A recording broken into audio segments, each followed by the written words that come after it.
कैमरे के सामने आने के लिए तैयार हैं, लिहाजा बाकी लोग घर के अंदरूनी हिस्से में रहेंगे और हम अपने कैमरे वहां नहीं ले जा सकेंगे। हमने भी हामी भर ली। सही वो कह रहे हैं कि ठीक है आप एक दो आ सकते हैं, इतने बंदे तो आपके अंदर नहीं आ सकते। बस दो कैमरामैन, एक मैं और ज़ाहिर हमारे प्रोड्यूसर होंगे। चलें जी, सही है, आ जाएं आप। आ जाएं। तो सब लोग दिखाएंगे? कुछ अंदर भी बैठे हुए हैं ना, हम कुछ दिखा रहे हैं आपको। बाहर जो बैठे हुए हैं हमारे और कम्युनिटी वाले सारे अंदर बैठे हुए हैं। तो वो इजाजत नहीं देंगे? नहीं, वो इजाजत नहीं देंगे, अंदर आने की नहीं है जी। ये तो मैंने पता नहीं कैसे रिस्क लेके आपको अंदर लेके आ रहे हैं। जमा हुए हैं, आप कैसे अंदर आएंगे?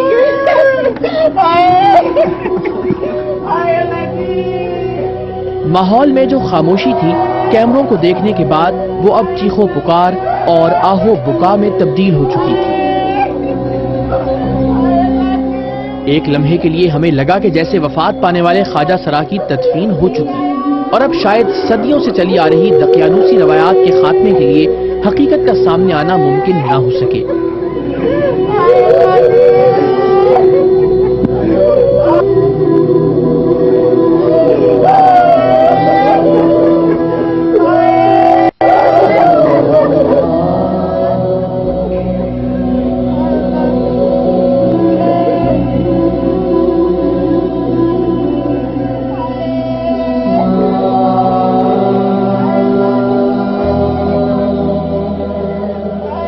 जिन लोगों को हमने हमेशा दूसरों की खुशियों में नाचते, हंसते और तालियां पीटते देखा, आज उन्हें धाड़े मार मार के अपना सर पीट के रोते देखना कुछ अजीब सा लग रहा था।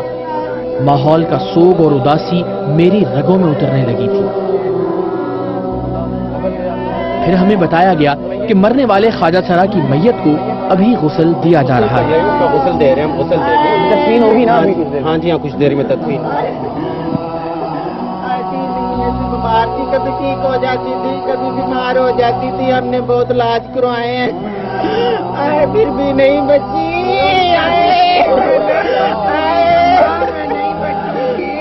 मैं सोच रहा था कि इन लोगों की जिंदगी और मौत दोनों किस कदर कर्बनाक हैं और ये कर्ब क्यों इनका मुकद्दर बना दिया गया है, ये खुद भी नहीं जानते। आंख खोलते हैं तो ऐसे लोगों में जिनके साथ उनका कोई रिश्ता ही नहीं होता सिवाय एक सांझे दुख। एक्सप्लेन कर लेती हूँ आपको। वो पेशेंट थी HIV एड्स की, दरअसल उनको ये डिजीज था। जी हाँ बिल्कुल। तो काफ़ी मुख्तलिफ जगहों पे ले गए, उसके टेस्ट तो हो रहे थे लेकिन इलाज प्रॉपरली तरीके से नहीं हो रहा था, तो इस वजह से उनकी डेथ हुई है। माँ बाप और बहन भाइयों के होते हुए उनसे दूर जिंदगी गुजारने पर मजबूर ये लोग आखिरी हिचकी तक इस आस में रहते हैं कि शायद उनका कोई प्यारा उनसे मिलने आ जाए, और ये आस उनकी सांस की डोर के साथ हमेशा हमेशा के लिए टूट जाती है। अच्छी खासी थी, बस बीमारी की हद से वो बेचारी अब गुजर चुकी हैं, अब हमें नहीं रही। वो क्या कर सकते हैं आप? हम ख्वाजा सरा के लिए कोई कुछ नहीं करता, सब के सब लोग दूसरों के पर ध्यान देते। हमारे पास कोई भी ना, गवर्नमेंट हमें सपोर्ट करती कोई भी नहीं। हमारे ही बच्चे, हमारी माँ मर गई।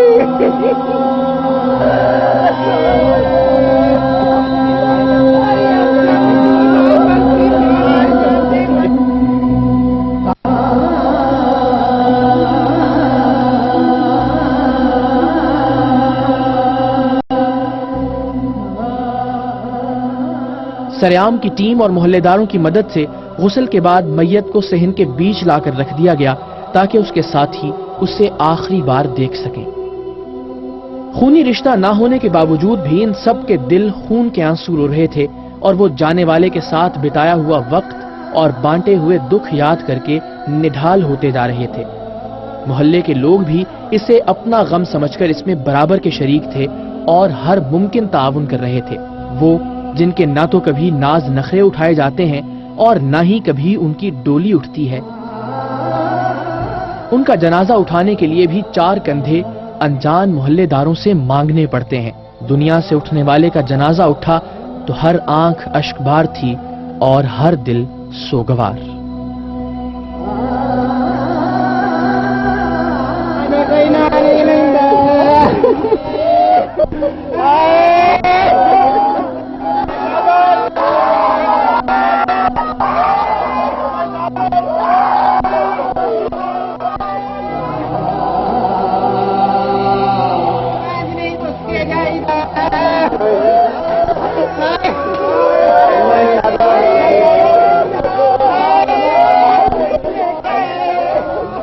برسوں تک ایک ہی گھر میں ایک ساتھ رہنے والے خواجہ سرا اپنے پیارے کے جنازے میں بھی شریک نہیں ہو سکتے۔ یہاں بھی مردوں سے انتہائی مماثلت رکھنے والے خواجہ سرا مردوں کے لباس میں ہی جنازے میں شامل تھے اور جنازے کو کندھا دے رہے تھے۔ اللہ اکبر۔ محلے کے ہی ایک دیندار نوجوان نے اپنے استاد سے فون پر شرعی احکامات معلوم کرنے کے بعد اس خواجہ سرا کی نماز جنازہ مردوں کی طرح پڑھائی۔ السلام علیکم ورحمۃ اللہ۔ جنازے کو کندھا دیتے اور نماز جنازہ پڑھتے ہوئے میں مسلسل ان کہانیوں کے بارے میں سوچ رہا تھا جن کے مطابق خواجہ سرا آدھی رات کے بعد اپنے مردوں کو کھڑا کر کے دفن کرتے ہیں اور جنازہ ننگے پیر اس لیے لے کر جاتے ہیں کہ محلے والوں کو اس کی خبر نہ ہو، اور کچھ کے نزدیک تو ان کے مذہب میں نماز جنازہ ہوتی ہی نہیں۔ ان کا مذہب ہے کیا؟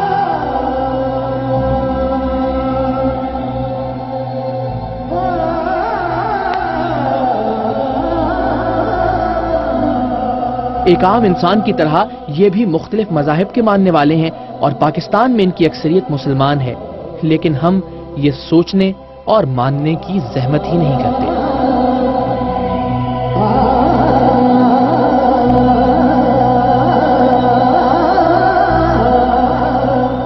کندھوں پر ہی خواجہ سرا کا جنازہ قبرستان پہنچا دیا گیا، جہاں اہل محلہ نے اپنی مدد آپ کے تحت قبر کے تمام انتظامات مکمل کر رکھے تھے۔ اچھا، ان کی تدفین کے لیے کچھ الگ سے تو نہیں؟ نہیں کچھ نہیں، اصل میں یہ جو مرد حضرات نہیں آئیں گے، اچھا، مرد حضرات۔ ہاں، اور دوسرا یہ کہ یہ عام لوگوں کی طرح دفنائے جائیں گے۔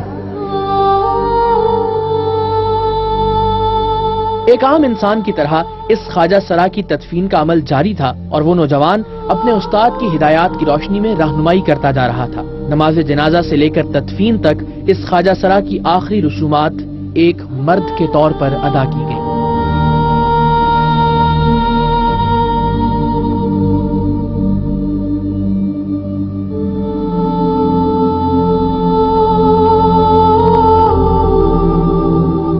سریام کی ٹیم اور محلے داروں نے مل کر میت کو اس کی آخری آرام گاہ کے سپرد کیا۔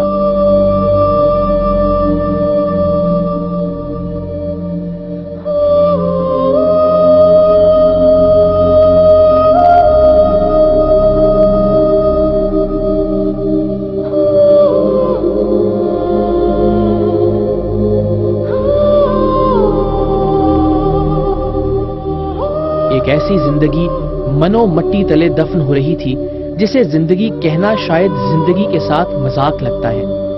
بچپن سے ہی ماں باپ اور بہن بھائیوں سے ہتک آمیز علیحدگی، ایک انجانے اور پرائے ماحول میں پرورش، اپنے دکھ بھلا کر لوگوں کی خوشیوں میں شرکت، زندگی کا پہیہ چلانے کے لیے بھیک مانگنے سے لے کر ایسے گناہ تک کا ارتکاب کرنا جو واقعی میں اس جنس کے لیے گناہ بے لذت ہے، اور پھر ایسی حالت میں مر جانا کہ نہ جنم دینے والی ماں کو پتا چلے اور نہ ایک ہی کوکھ سے جنم لینے والے بہن بھائیوں کو۔ یہ راز کیا ہے؟ ارض و سما کا مالک ہی جانتا ہے، جس کی کوئی بھی تخلیق بیکار نہیں اور جس کا کوئی بھی فیصلہ مصلحت سے خالی نہیں۔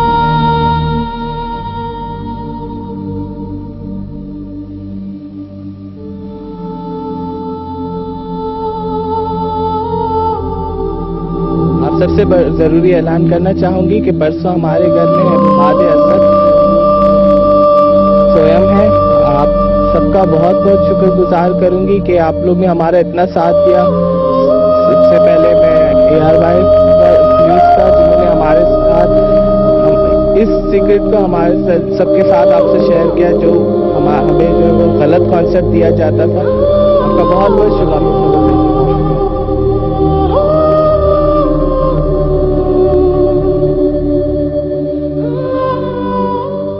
روز و شب کے میلے میں غفلتوں کے مارے ہم بس یہی سمجھتے ہیں ہم نے جس کو دفنایا بس اسی کو مرنا تھا۔ ہمیں موت یاد ہے اور یہی وجہ ہے کہ آج کے اس پروگرام کا مقصد خواجہ سرا کی موت یا اس کی تدفین کے مناظر کو بیچنا نہیں، بلکہ ان رازوں پر سے پردہ اٹھانا ہے جو کہ سینہ بسینہ منتقل ہوتے ہوئے انتہائی غلط کہانیوں کی شکل اختیار کر گئے ہیں۔ اور آج کے اس پروگرام کا مقصد تھا اس سچ کو اور اس حقیقت کو آشکار کرنا، اور وہ بھی سرعام۔